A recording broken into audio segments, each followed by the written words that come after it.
قرآن کہتا ہے اگر ہم رزق کی فراوانی کر دیں اور ساری پریشانیاں ختم کر دیں تو شکر گزاری کے بجائے کیا پیدا ہوگا؟ بغاوت پیدا ہوگی، نافرمان بن جائیں گے۔ اس سے ہمیں ایک اصول یہ پتہ چلا کہ پیٹ بھر کے شکر ادا، پیٹ بھرے ہوئے کا شکر ادا کرنا مشکل، خالی پیٹ شکر ادا کرنا آسان ہے۔ سمجھتے ہو بات؟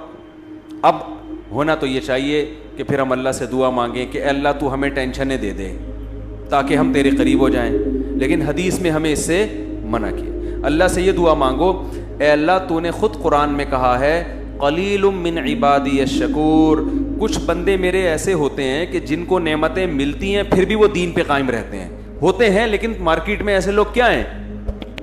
تھوڑے ہیں، بہت کم ہوتے ہیں، زیادہ تر تو پریشان حال ہی دین کی طرف آتا ہے۔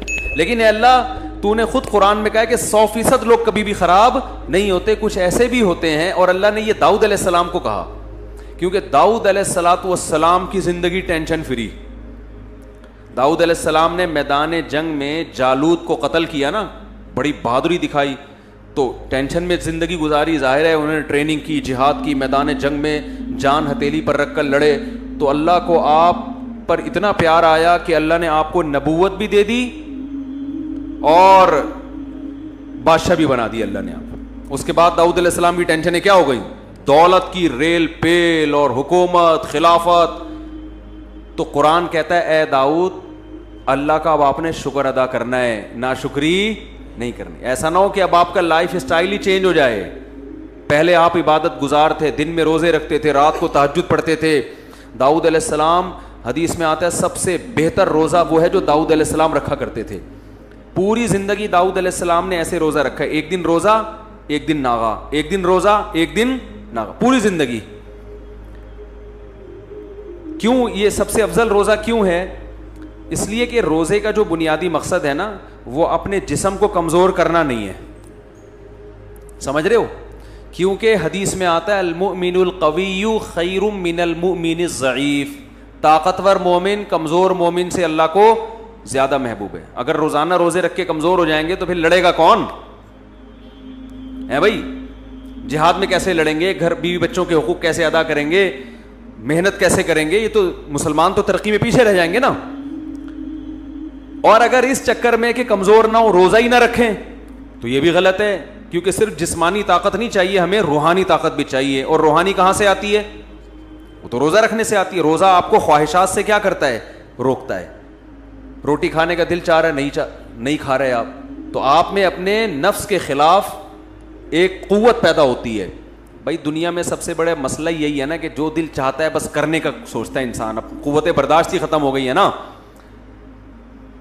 تو روزہ کا مقصد کیا ہوتا ہے؟ خواہشات پہ کنٹرول کرنا۔ علماء کہتے ہیں کہ اگر ڈیلی آپ روزہ رکھیں گے نا تو خواہشات پہ کنٹرول کرتے کرتے اسی کی عادت ہو جائے گی روزے کی، پھر زیادہ روٹی اور ان چیزوں کی طرف دھیان ہی نہیں جائے گا آپ کا، سمجھتے ہو؟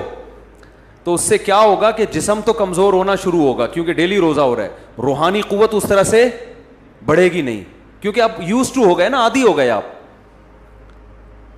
تو وہ کہتے ہیں ایک دن چھوڑ کے روزہ رکھنے میں کیا ہوتا ہے کہ عادت پڑتی نہیں ہے روزے کی، جسم بھی کمزور نہیں ہوتا کیونکہ آج نہیں کھایا تو کل کھاؤ گے آپ، باڈی صحیح سیٹ رہتی ہے۔ لیکن ٹینشن اتنی ہوتی ہے نا کہ روزے کی عادت پڑتی نہیں ہے آپ کو، ایک دن رکھا ایک دن چھوڑ دیا، پھر دوبارہ رکھنا بڑا مشکل ہوتا ہے۔ بھائی رمضان میں ہم کنٹینیو رکھ لیتے ہیں نا، عادت 10-15 دن کے بعد تو ایسے عادت پڑتی ہے پتہ ہی نہیں چل رہا ہوتا، لیکن ایک دن رکھنا پھر ایک دن چھوڑنا پھر اگلے دن رکھنا پھر اگلے دن، روٹین میں نہیں آتی یہ چیز، جو چیز روٹین میں نہیں ہوتی اس کا کرنا بہت مشکل ہوتا ہے۔ تو اس لیے حدیث میں آتا ہے سب سے افضل روزہ کون سا تھا؟ داؤد علیہ السلام۔ ایک دن روزہ ایک، اور آپ کر کے دیکھیں آدمی ہل جاتا ہے، وہ نہیں ہوتا، اس سے عادت ہی نہیں پڑتی نا اس کی۔ تو کیسے اللہ کی عبادت کرتے تھے؟ تو اللہ نے قرآن میں داؤد علیہ السلام سے کیا فرمایا؟ اعملوا آل داؤد شکرا، داؤد اور آپ کی آل، آپ کا خاندان، کیونکہ داؤد علیہ السلام کو جب حکومت ملی تو خاندان بھی غریبی میں فائدہ اٹھاتا ہے نا، اس سے ان کی بھی عزت ہوتی ہے، بھائی شاہی خاندان کے لوگ ہیں۔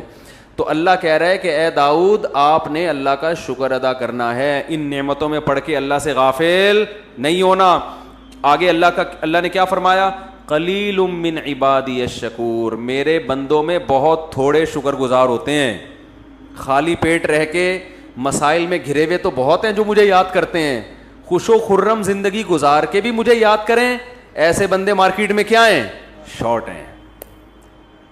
تو اللہ سے یہ دعا نہیں کرنی چاہیے کہ اللہ تو ہمیں ٹینشنیں دے تاکہ ہم تجھے بھولیں نہیں.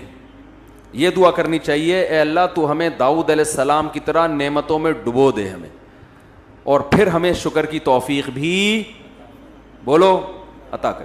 وجہ کیا ہے, ٹینشنیں مانگنا یہ عبودیت کے خلاف ہے. ہم اللہ کے غلام ہیں نا, غلام بھیک مانگتا ہوا اچھا لگتا ہے, ٹینشن مانگتا ہوا اچھا نہیں لگتا. کوئی بھکاری آئے آپ کے گھر پہ اور آپ کو اس پہ ترس آیا اور وہ کہہ رہے کہ ایسا کرو کہ میری جیب میں جو 50 روپے بھیک کے جمع وہ بھی نکال لو مجھ سے, میں چاہوں میرے اندر کانفیڈنس پیدا ہو, تو آپ اس کو بھکاری سمجھو گے؟ بھکاری تھوڑی سمجھو گے. تو انسان کے سامنے تو بھکاری نہ بنے, لیکن اللہ کے سامنے کیسا بنے؟ اللہ کے سامنے بھائی ہم تو بھکاری ہیں, ہماری کیا حیثیت ہے. حضرت ایوب علیہ السلام پر سونے کی ٹڈیوں کی بارش ہوئی ہے, حدیث میں آتا ہے سونے کی ٹڈیاں. حالانکہ اللہ نے ایوب علیہ السلام کو جب شفا دی ہے نا تو بہت مال سے نوازا, ان کے اہل و عیال بھی لوٹا دیے, مال بھی دے دیا اللہ نے ان کو.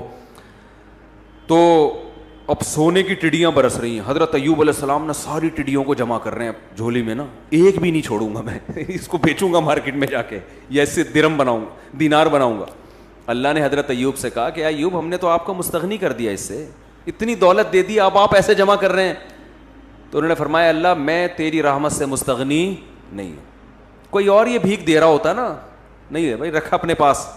جیسے سلیمان علیہ السلام سے ملکہ سبا نے کہا نا کہ یہ ہدیے ودیے لے لو اور اب چپ کر کے بیٹھ جائیں, مجھے دوبارہ تبلیغ نہ کرنا. سلیمان علیہ السلام نے سارے گفٹ واپس کیے ہیں, کیونکہ انسان کی طرف سے آئے تھے نا. بادشاہ کو گفٹ مل رہا ہے ایک بادشاہ کی طرف سے بطور رشوت کے. ملکہ سبا کہنا چاہ رہی ہے کہ آپ دوبارہ مجھے تبلیغ کی کوشش نہ کریں, پیسے چاہیے یہ لیں, ٹھیک ہے نا. بھائی یار کیا ہو گیا, آپ لوگ یہاں کچھ ایسے دیکھ رہے ہوتے ہیں جیسے انہوں نے کبھی سلیمان علیہ السلام کا واقعہ سنا ہی نہیں. سلیمان علیہ السلام نے, بلکہ جلدی سے بتا رہا ہوں تاکہ بیان بس بہت لمبا ہو گیا, ختم کر رہا ہوں بیان. سلیمان علیہ السلام نے ملکہ سبا کو خط لکھا, ہدہد نے آ کے بتایا اتنی بڑی حکومت ہے, سورج کو سجدہ کرتی ہے. سلیمان علیہ السلام نے ملکہ سبا کو ہدہد کے ذریعے خط بھیجا, اللہ تعالی علیہ واتونی مسلمین. ان شارٹ بات کہ بسم اللہ الرحمن الرحیم, اس اللہ کے نام سے جو بڑا مہربان نہایت رحم کرنے والا ہے. انہو من سلیمان, سلیمان کی طرف سے یہ خط ہے. اللہ تعالی علیہ, سرکشی مت کرو, واتونی مسلمین, بندی بن کے چلی آؤ. وہ ایک دم ڈر گئی, بھائی یہ کون تھا انداز ہے بھائی, یہ تو بہت ہی کوئی پاورفل بادشاہ ہو تو اس اسٹائل میں بات کرے گا نا. بھائی کمزور آدمی تو پوری کتاب لکھ کے بھیجے گا, پھر ایکچولی کہے گا ایکچولی میں آپ سے یہ کہنا چاہتا تھا. ایکچولی جیسے ہم امریکہ سے جب بات کرتے ہیں تو ہم کیسے بات کریں گے, سر پلیز آپ دیکھیے تھوڑا سا بجٹ ہمارے لیے بھی کچھ رکھیں, ایکچولی ہمارے یہاں غربت بہت ہے, ہم بڑی لمبی چوڑی بات کریں گے نا.